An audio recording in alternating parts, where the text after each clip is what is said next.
Hola, soy Daniel Malnati. Bienvenidos a The History Channel. Hay fragmentos de la historia ocultos en el corazón de las grandes ciudades. Relatos escondidos que en realidad duermen frente a nuestros ojos en esquinas, plazas, calles y monumentos urbanos.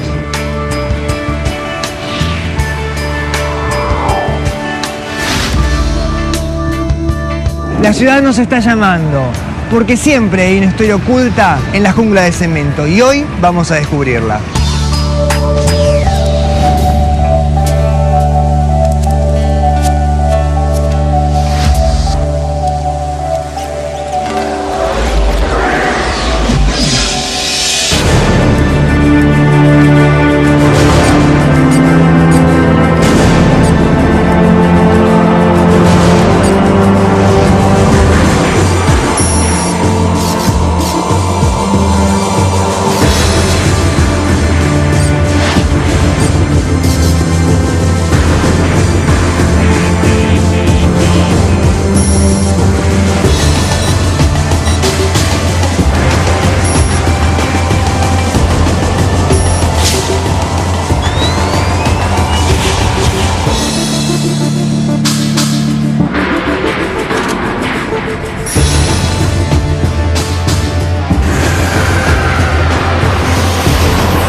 Estas son las historias de Buenos Aires, la más europea de las ciudades latinoamericanas. Comencemos nuestra búsqueda aquí, en la Plaza de Mayo. Debajo de estas veredas se encuentran los restos de una antigua red de túneles ideada para defender la ciudad. Miles de porteños recorren diariamente esta plaza sin saber que caminan sobre pasadizos que dieron lugar a relatos increíbles. Ingresemos ahí para conocer la historia de un ingeniero catalán que quiso expulsar a los invasores ingleses de la ciudad.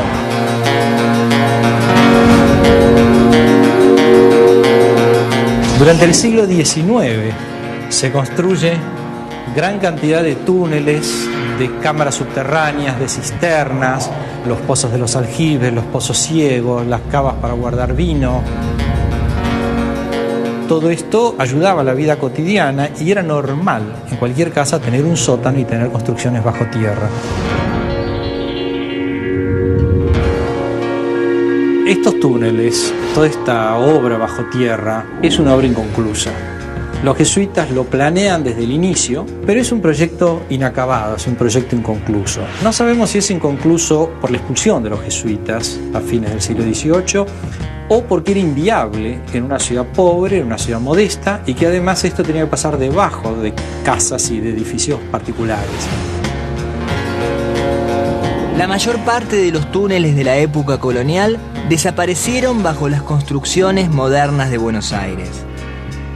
¿Cuál fue el motivo para que se realizaran estos pasadizos, ignorados aún por la mayoría de los porteños?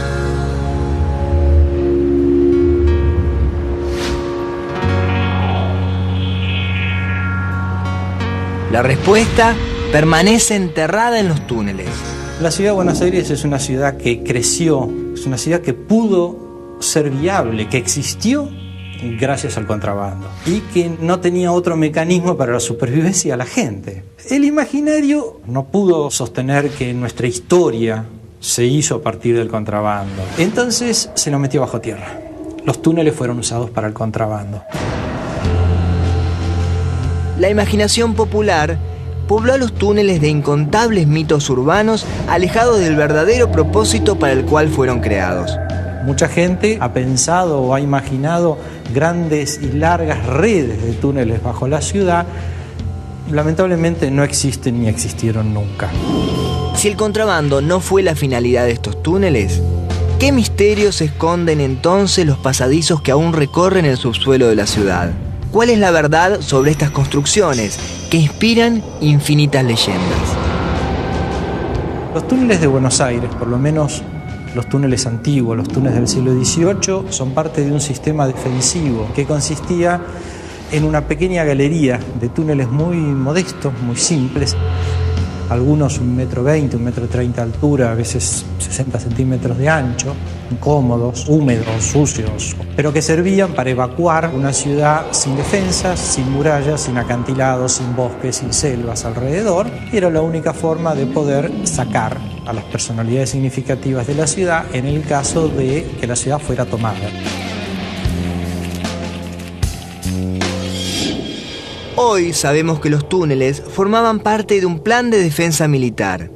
Y es posible imaginar su utilización en 1806 y luego en 1807, cuando la ciudad de Buenos Aires fue ocupada por tropas inglesas. Los ingleses toman la ciudad y uno de los cuarteles, uno de los sitios donde se instalan, es la antigua ranchería. La ranchería era un conjunto de edificios o de ranchos que habitualmente eran usados para tener esclavos.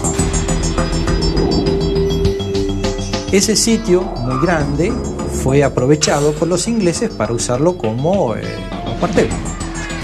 Lo que se le ocurre a un señor, Centenach, y a su socio, es realizar un túnel que salga desde una de las ramas de estos túneles para llegar hasta el cuartel de la ranchería, poner una bomba y destruir a los ingleses desde abajo. Poco se sabe de Centenach, salvo que fue un arquitecto catalán que mediante la construcción de un túnel imaginó la expulsión de los ingleses de Buenos Aires. El túnel de Centenach existe, está debajo de la iglesia de San Ignacio, dos ramales muy pequeñitos que salen hacia la izquierda entrando al túnel. Lo que Centenach hizo es este tramo de aquí, no es demasiado extenso, no es demasiado largo, intentaba cruzar casi 100 metros para poder llegar hasta donde estaban los invasores ingleses. Lo que no tomó en cuenta es que esta tierra, la tosca, es extremadamente dura, le llevó mucho tiempo hacerlo y cuando había excavado escasamente unos metros, ya los ingleses se habían rendido. El ingeniero catalán fracasó en su plan para volar la guarnición inglesa, pero dejó su túnel para alimentar la fantasía sobre una Buenos Aires subterránea.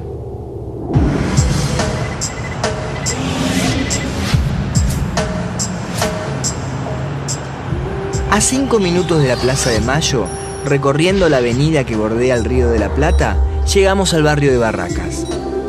Allí se cuenta la leyenda de otro pasadizo que une la Plaza Colombia con la iglesia de Santa Felicitas. Dentro de esta iglesia se encuentran las figuras de Felicita Guerrero y de Martín de Álzaga. Son las únicas dos figuras no religiosas alojadas en un templo católico porteño. En aquella época casi todas las familias acaudaladas tenían su residencia aquí, en esta zona, que es donde ahora está la capilla de Santa Felicitas y la Plaza Colombia. La Plaza Colombia era el parque de la mansión de Álzaga. La mansión de Martín de Álzaga se encontraba donde hoy está la Plaza Colombia. Allí, a fines del siglo XIX, vivió Felicitas Guerrero, la mujer más hermosa de su tiempo. Felicitas era muy elegante, muy fina. Dicen que cuando ella entraba a una fiesta directamente acaparaba toda la atención. Era más bien alta, elegante, cabello castaño oscuro, tez mate. La llamaban la joya de los salones porteños, así la describía Guido Spano. Felicitas Guerrero, de tan solo 15 años, fue prometida en matrimonio a Martín de Álzaga, un comerciante de 60 años, poseedor de una de las más grandes fortunas de la ciudad.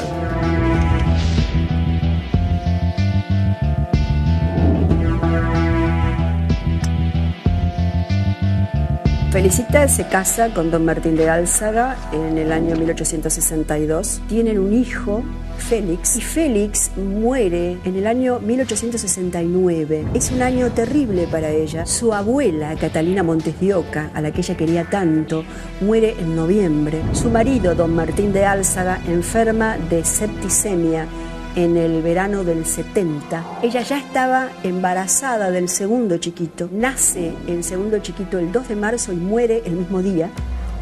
Y don Martín de Álzaga muere el 17 de marzo de 1870. Felicitas en pocos meses queda sin 2 hijos, sin su marido y sin su abuela preferida.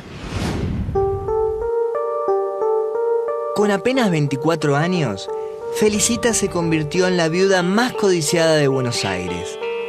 Su belleza absoluta y su enorme fortuna le valieron ser cortejada por todos los candidatos de la alta sociedad porteña.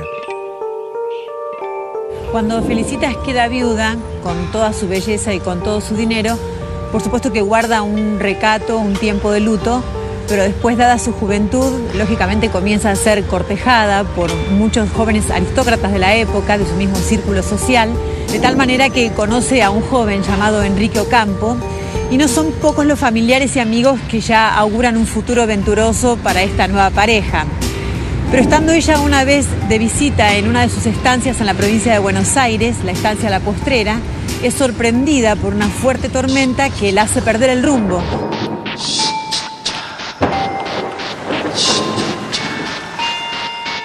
Y el carruaje se pierde y Felicitas dice, ¿pero dónde estamos? Y una voz le responde, en mis tierras que son suyas, señora. En esas circunstancias se refugia en una estancia vecina que resultó ser de Samuel Sáenz Valiente. Entonces ahí pone el poncho para que ella lo pise, baje y la recibe en su estancia. Y ahí es que se enamoran. Y por lo tanto las esperanzas de Enrique Ocampo quedan truncas. Felicitas decide hacer una fiesta en su casa de Barracas. Y en esa fiesta aprovecha la oportunidad para dar a conocer a sus familiares el compromiso con Samuel Sáenz Valiente. Se hace presente Enrique. Ella les dice a todos que la esperen, que se va a cambiar, a hablar con este hombre a solas para convencerlo de que no la moleste más.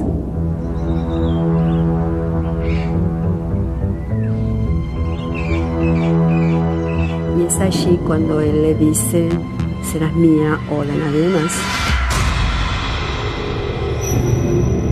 Él ahí saca un revólver.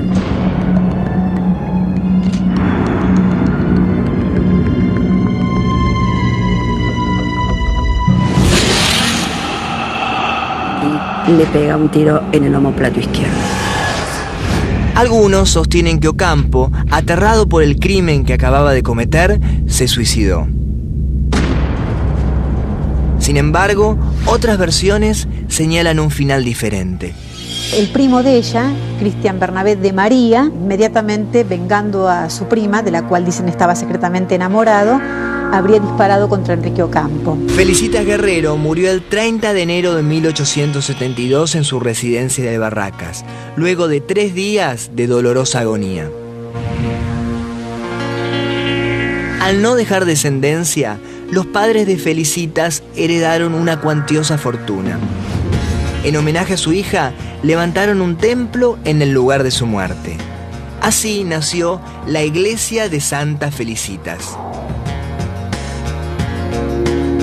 Los sufrimientos vividos por Felicitas la van a convertir en una figura emblemática para todos aquellos porteños con penas de amor que sostienen que ella, desde el más allá, puede ayudarlos. No son pocas las parejas que, para jurarse felicidad eterna, acuden a la reja de la iglesia, que es la misma reja que rodeaba la quinta familiar, y ahí le ruegan a Felicita por el futuro venturoso de la nueva pareja. Cada 30 de enero, fecha en que murió Felicitas, las mujeres del barrio de Barracas se acercan a las rejas de la iglesia para rogar por un amor imposible. Algunos hechos extraños sucedidos en la iglesia en 1981 sugieren que Felicitas está allí para escucharlas. Al encararse la reparación de la iglesia de Santa Felicitas, el arquitecto que trabaja para la comuna, Roberto De Vincenzi, señaló que había encontrado varias figuras de ángeles con las alas derechas rotas, casualmente a la misma altura que había sido herida Felicitas, a la altura del omóplato derecho. Y cuando termina de hacerlo con la última figura, escucha el sonido de las campanas. Cuando van a corroborar que no había nadie en el campanario, bueno, les llama mucho la atención y lo toman seguramente como un designio de felicitación. Aquí se encuentra la casa más embrujada de la ciudad. Luego conoceremos el lugar donde fue baleado en una pelea el cantante de tangos más famoso de la historia. Todo esto al regreso en Historia Secreta.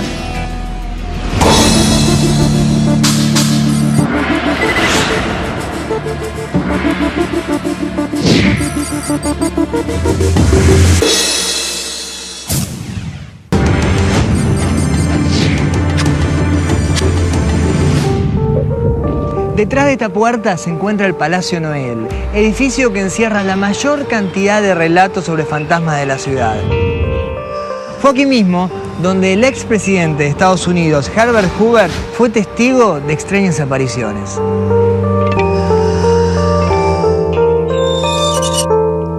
Esta casa o Palacio Noel se construyó en 1920.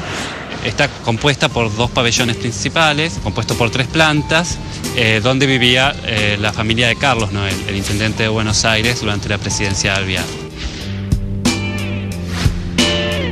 Y en el año 1936 la familia Noel vende esta casa a la ciudad de Buenos Aires también y dona la colección de arte colonial y español que había dentro, para fundar un museo llamado Museo Colonial. Las bellas y siniestras piezas de las colecciones que atesora el museo crean un ambiente inquietante, en donde los relatos de fantasmas parecen hacerse realidad. Donde hoy se levanta el museo, esas tierras pertenecieron a una compañía de traficantes de esclavos alrededor del año 1720. Muchos dicen que podrían haber sido los sufrimientos y las penas de estas mismas personas las que hoy día continúan con su presencia en la casa.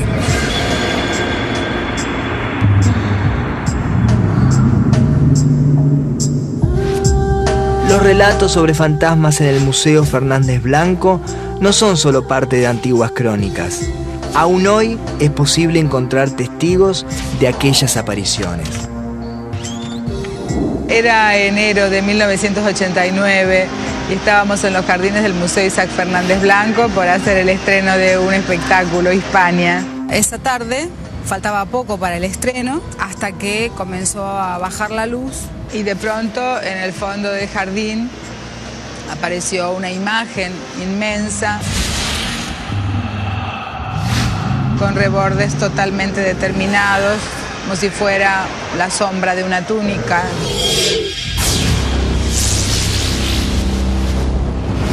No sabía qué era, no tenía registro en mi memoria de algo parecido.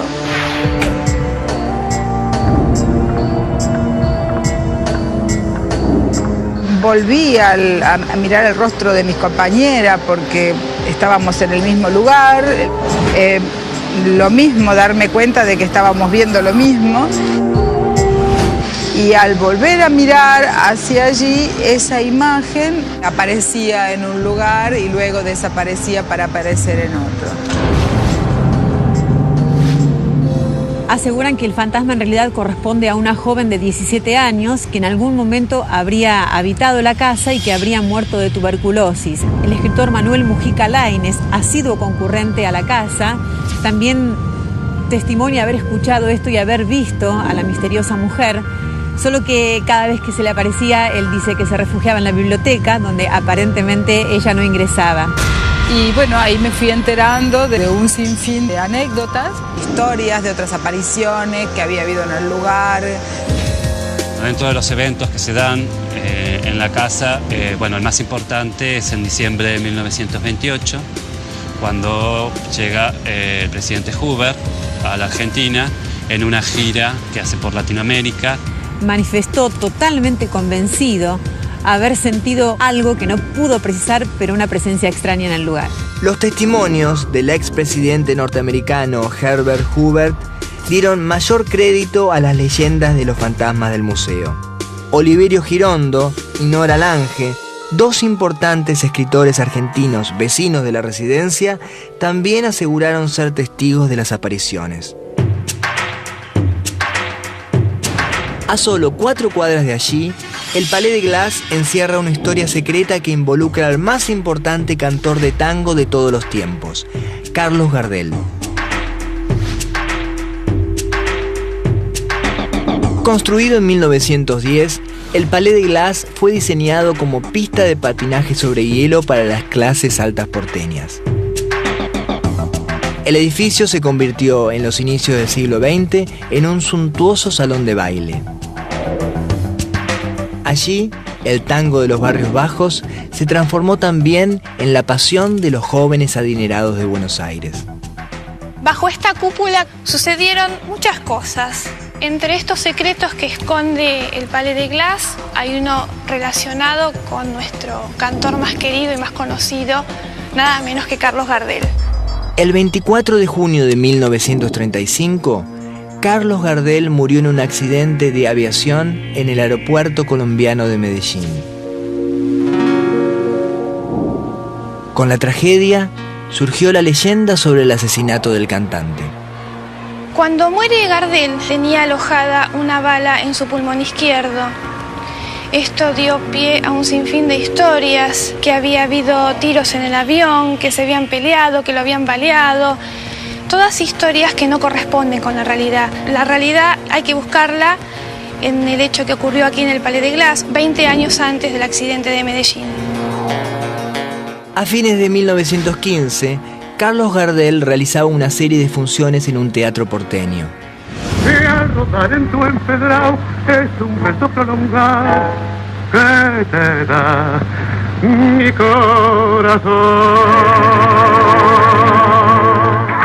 El 10 de diciembre, terminada la función de la noche, Gardel, acompañado por 2 amigos, concurrió al Palais de Glace para festejar su cumpleaños.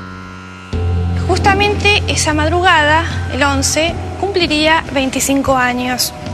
Unos muchachos, de los cuales conocemos el nombre de 3 de ellos, un tal Moreno, otro llamado Gregorio Gallegos Serna y Roberto Guevara, comienzan a fastidiar al actor Alipi.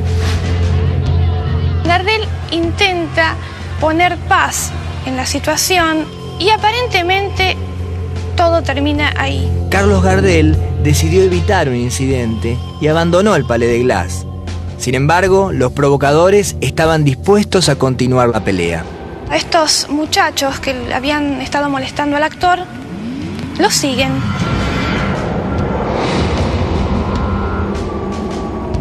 El auto donde viajaba Gardel se vio forzado a detenerse. Es allí cuando los otros que los venían siguiendo lo rodean y se bajan de los automóviles con la intención de seguir molestando a Lippi. Gardel interviene por segunda vez y es cuando hace un movimiento que induce a Roberto Guevara, uno de los muchachos, a pensar que estaba armado. Guevara saca su arma y le dispara a quemarropa. La bala entró en el pecho de Gardel, en la región torácica del lado izquierdo. Gardel, herido en el pecho, fue trasladado al hospital. En el hospital Ramos Mejía es asistido y deciden los médicos no extraerle la bala que se encontraba alojada en el pulmón izquierdo porque no representaba ningún peligro para el cantor. Mi Buenos Aires querido, mi Buenos Aires querido. 20 años después, aquella decisión de no extraer la bala alojada en el cuerpo de Carlos Gardel daría lugar al mito sobre su asesinato a bordo del avión accidentado en Medellín.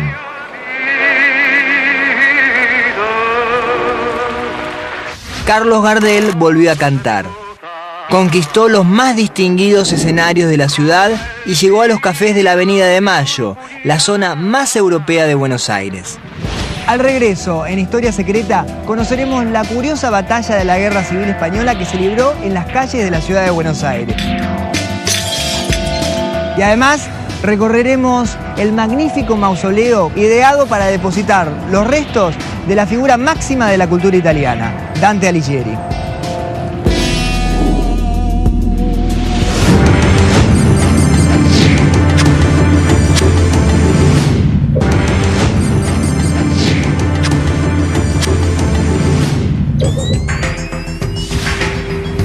Esta es la Avenida de Mayo, una de las más bellas de la ciudad. Aquí se reunían los republicanos españoles exiliados en Buenos Aires. Enfrente se reunían los franquistas. Era inevitable que un día estallaran los disturbios.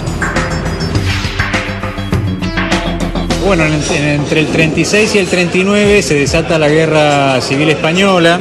Fue una de las guerras más sangrientas intestinas que tuvo la península ibérica, y muchos de los exiliados y de los que huían de la guerra eligieron dos países fundamentales en América Latina. Uno fue México y el otro fue Argentina. Y dentro de Argentina, la ciudad de Buenos Aires tenía una de las avenidas culturales más importantes latinoamericanas, que era la Avenida de Mayo. La Avenida de Mayo, que tenía un origen afrancesado, europeo, era un poco el reducto de todos los artistas e intelectuales de esa época. Así que el Bar Iberia era uno de los lugares que recibía mayor cantidad de exiliados o gente que tenía que ver con la guerra civil, y lo usaban como lugar de tertulia o reunión. Exiliados de su país, los españoles trajeron consigo las pasiones y los enfrentamientos que originaron la guerra civil en su tierra. En dos bares de la Avenida de Mayo, separados por una calle, republicanos y franquistas se enfrentaron en Buenos Aires como si todavía estuviesen en territorio español. A mis espaldas está el antiguo Bar Iberia, que era el lugar de parada de los republicanos. Enfrente se encontraba el bar El Español, que era el lugar donde frecuentaban los franquistas, los seguidores de Franco. En más de una oportunidad tenía que intervenir la policía para separar ambos bandos, en donde volaban mesas y sillas rotas. Apenas unos niños en aquellos días, Juan y Gregorio, dos testigos de los disturbios de Avenida de Mayo, vuelven a reunirse en el Bar Iberia 60 años más tarde. La Avenida de Mayo se consideraba una Avenida de Mayo de los españoles, frecuentado por los españoles. La Avenida de Mayo era España en Buenos Aires. Así es, así es. Si bien se discutían acaloradamente, apasionadamente. Con una violencia verbal muy clásica de los españoles, ¿no? Por supuesto. Pero no... Menos bonitos se decían de todo. Así es. Las noticias provenientes de España eran seguidas minuto a minuto en los dos bares, y sus repercusiones eran inmediatas. La mayor pelea sobre Avenida de Mayo se produjo el día que murió el general Molas, principal oponente del general Franco dentro del bando nacionalista español, al chocar contra una montaña el avión que lo transportaba. En el Bar Español, que era el reducto de la Falange, llega la noticia de la muerte del general Molas. En un accidente de aviación. En un accidente de aviación. De pronto, de entre los parroquianos, donde la mayoría era falanquista, surge una voz estentórea: ¡Viva la montaña! A partir de ahí... Se había estrellado el avión contra la montaña. Y de ahí en más se produjo, una verdadera batalla campal. Es decir, acá se vivió la guerra civil española sin muertos. Sí, exacto. Otra guerra en Europa dio origen a uno de los edificios más impresionantes y bellos de la Avenida de Mayo. A metros de los bares elegidos por los españoles para vivir a su modo la guerra civil en su país, dos italianos, admiradores del Dante, crearon un templo desde donde acceder al paraíso: el Palacio Barolo. Inaugurado en 1923, el edificio fue encargado al arquitecto Mario Palanti por el millonario italiano Luis Barolo, un empresario textil de cuantiosa fortuna. El Palacio Barolo, como se conoce desde entonces al edificio, fue una imponente obra de ingeniería para su época. Con 100 metros de altura, fue la construcción más alta de Buenos Aires hasta 1935 y el primer edificio de hormigón armado de la ciudad. Este edificio fue diseñado en 1919 y terminado en 1923. Solo tardó 4 años en hacerse y fue casi todo, 90% importado desde Italia. El faro giratorio de 300.000 bujías en la cima del Barolo fue concebido para ser visto desde la ciudad uruguaya de Montevideo, en donde se erige el Palacio Salvo, también construido por Barolo y Palanti. El edificio necesitó permisos especiales para poder llegar a semejante altura, 400 oficinas. El Barolo producía su propia energía y además calefaccionaba con su propia usina a las 400 oficinas. Sin embargo, el edificio Barolo no responde al estilo arquitectónico europeo de la Avenida de Mayo. La explicación de su caprichoso diseño está relacionada con una secreta simbología vinculada a la obra de la máxima figura de la lengua italiana, Dante Alighieri. La estructura del edificio intenta representar el cosmos conocido para esa época. Y el cosmos que proponía Dante estaba dividido en infierno, purgatorio. Por sobre eso, el paraíso, más arriba, y 4 stelle, que es lo que nosotros conocemos como la Cruz del Sur. Y arriba de la Cruz del Sur se encontraba Dios. Sus 100 metros de altura se corresponden con la cantidad de versos de la Divina Comedia. La planta baja del Barolo fue diseñada para describir el infierno. Es así que el peatón que cruza la galería de 9 bóvedas del edificio atraviesa un ámbito rodeado de figuras de dragones y fuegos infernales. Estamos en el infierno, todos los florones de bronce representan el fuego que surge de lo más profundo del infierno. Tenemos los dragones que también largan fuego por sus bocas y nos encontramos en lo que es el punto central donde iban a ser depositadas las cenizas del Dante y en el cual iban a ser ascendido hacia la Cruz del Sur. Sus primeros 14 pisos representan al purgatorio descrito por Dante, y del piso 15 al 22 se simboliza el cielo de la Divina Comedia. Aquí estamos yendo hacia el faro, hacia 100 metros de altura, a tocar a Dios según la mística del Dante, porque el faro, según Palanti, representa a Dios. En el punto más alto del Palacio Barolo, ubicado exactamente bajo la Cruz del Sur, se encuentra su faro. Allí donde Palanti creía que se encontraba la puerta para acceder a Dios. ¿Qué secreto mandato llevó a Palanti y Barolo a construir un templo pagano en pleno centro de la ciudad de Buenos Aires? La respuesta permanece silenciosa en la propia estructura del edificio. Palanti y Barolo, los dos pertenecían a una asociación terciaria de los templarios que se llamaba Fede Santa, que es una sociedad secreta que aún hoy en día persiste. Lo más importante es que Palanti, el arquitecto, tenía miedo de los conflictos bélicos europeos y quería extraer las cenizas del Dante y los orígenes arquitectónicos europeos hacia América del Sur para protegerlos. Lo que sí se sabe que Palanti lo hizo, tal vez con la veleidad de traer las cenizas del Dante para que estuvieran bajo la Cruz del Sur, bajo Dios. El gobierno italiano nunca permitió que las cenizas del Dante descansaran en el Palacio Barolo. El edificio más alto de la Avenida de Mayo perdió la oportunidad de convertirse en la tumba del principal escritor de la lengua italiana.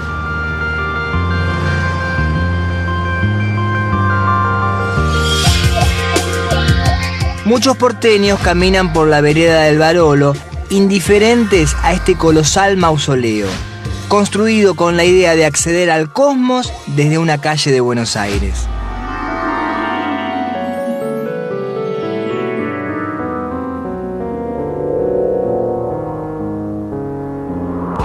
Volvamos al puerto de la ciudad, donde descubriremos la historia de un barrio que quiso ser república.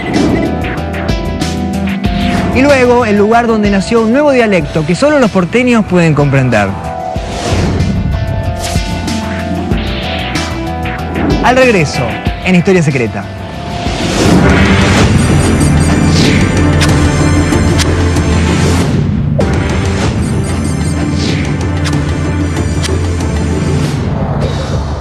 A orillas de Riachuelo se levanta el barrio de La Boca.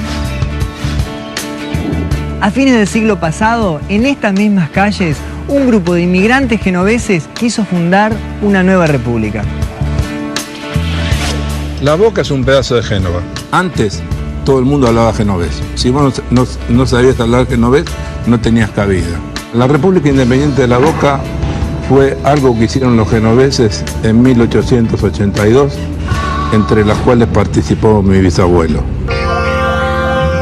Los genoveses especialmente, que eran mayoría en la Boca, se enemistaron con las autoridades porque no atendían a sus reclamos. Se pusieron en huelga y entonces como la policía los atacaba y el 99, por no decir 100% eran italianos, se consideraban agraviados y levantaron la bandera italiana y le mandaron un telegrama al rey de Italia diciéndole que habían formado la República Independiente de la Boca. Los inmigrantes pretendían hacer de la Boca una república autónoma al estilo de San Marino. Pero el presidente argentino Julio Roca puso fin personalmente a esta efímera república. El presidente, que tenía muchas vinculaciones con el barrio, en persona nos visita y trata de convencer a los buenos genoveses del error de su accionar. Vino con 3 soldados, pegó 4 gritos y los genoveses se fueron al mazo. Esa es la verdad. Después vinieron otras repúblicas de la Boca, más bien de carácter cultural, social, que fueron una en 1907, la otra en 1923 y la otra en 1986. La de 1986 es la que perdura hasta ahora como Tercera República. La actual República de la Boca sigue viviendo en su palacio de gobierno, llamado también el Museo de la Boca, en donde la historia y el espíritu del barrio tienen asegurada su preservación. Bueno, acá estamos en presencia del Consejo Supremo de la Tercera República de la Boca. El carácter festivo y cultural de la República se traduce en los llamativos cargos que ostentan sus miembros. Reinaldo Bernasconi, ministro de Agasajos y Banquetes. Beatriz Anselmi, pertenezco a la Comisión de Damas y además soy embajadora de la Boca en Barracas. El germen de la independencia de la Boca aún perdura en la pasión de sus funcionarios. Yo me siento conmovido por este tipo de reuniones donde se reaviva una serie de recuerdos que están mantenidos por esta desgraciadamente escasa concurrencia. Nosotros tenemos muy en claro que no podemos fallarle a nuestros antepasados, a nuestros padres, a nuestros abuelos. Y esto también quiere decir que no le podemos fallar a nuestros hijos o a nuestros nietos. La Boca es una república que no gobierna, casi una gran broma para llamar la atención de quienes habitan las calles del barrio. Benito Quinquela Martín, figura irreemplazable del arte argentino, él era el que justamente decía que esta República de la Boca era una república donde todo lo que se realizaba en broma, en el fondo, revestía una gran seriedad y en muchos casos un drama. Entonces, en la Boca, todo lo que parece broma, en realidad es en serio. Yo, particularmente Rubén Héctor Rodríguez Ponciolo, juro ante Dios y los santos evangelios que primero soy de la Boca, después de Boca y después argentino, y que digan lo que quieran. Al que le gusta, y si no que venga y me golpee la puerta y me lo digan en la cara. Los habitantes de la Boca necesitaban de un coliseo en donde liberar sus pasiones. Así nació la Bombonera, el lugar en donde cada semana se lucen los colores de un barrio que quiso ser república. Aquí se vive domingo tras domingo la gran pasión de la familia boquense. Recorriendo la ciudad hacia el oeste, llegamos a lo que en algún momento fueron los suburbios de Buenos Aires. Allí perdura el Abasto, un palacio público en donde nace la cultura porteña. El mercado del Abasto Proveedor, el primer mercado cerrado de la ciudad, fue construido sobre los terrenos en donde antes se asentaban los precarios puestos de frutas y carnes de la época colonial. Hoy nosotros denominamos el Abasto a un barrio o a un sitio de Buenos Aires por el uso común que la sociedad le da a ese nombre asociado a ese sitio. Abasto quiere decir abastecer, dar a la ciudad una parte de lo que necesita para vivir, que es el alimento. El primer mercado del abasto fue un edificio de hierro y cristal que en 1893 se inauguró y estaba inspirado en el mercado de Les Halles de París.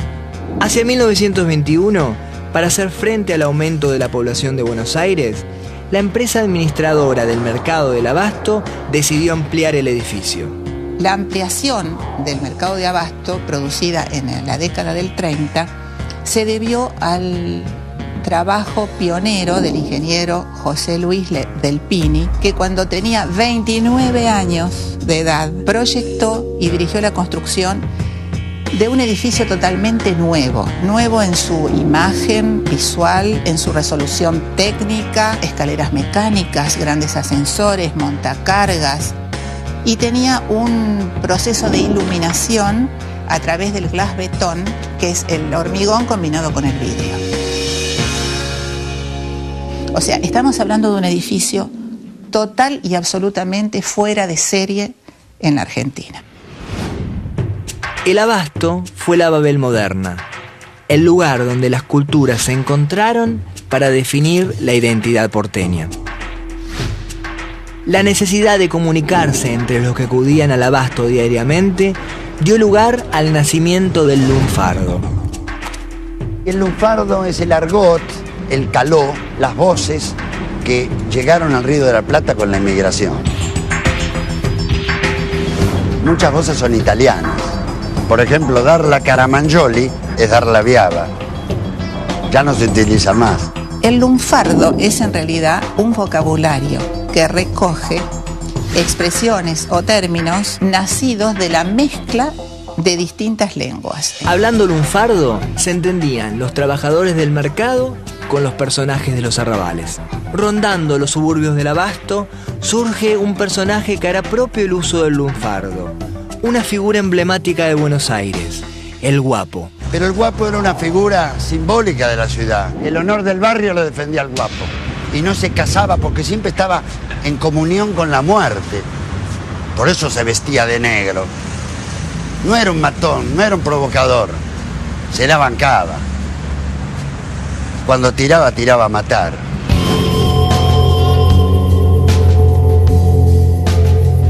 El guapo ganaba con una mirada una pelea. Muchas veces no era necesario salir a pelear. Una mirada le indicaba al rival que iba a ser boleta. El guapo es un tipo con sentido del honor.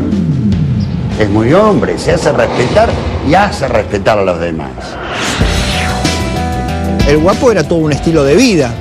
¿Por qué digo todo un estilo de vida? Porque el guapo era un tipo que vivía para el baile, vivía para la mina, vivía para de pronto batirse a duelo criollo por una mina, por una naifa, por una garaba, por una mina minusa, como se decía en ese momento, ¿no? Las voces esperanzadas de los inmigrantes se han callado. Los guapos ya no merodean en sus esquinas. Sin embargo, todo lo que allí pasó forma parte del acervo cultural de Buenos Aires.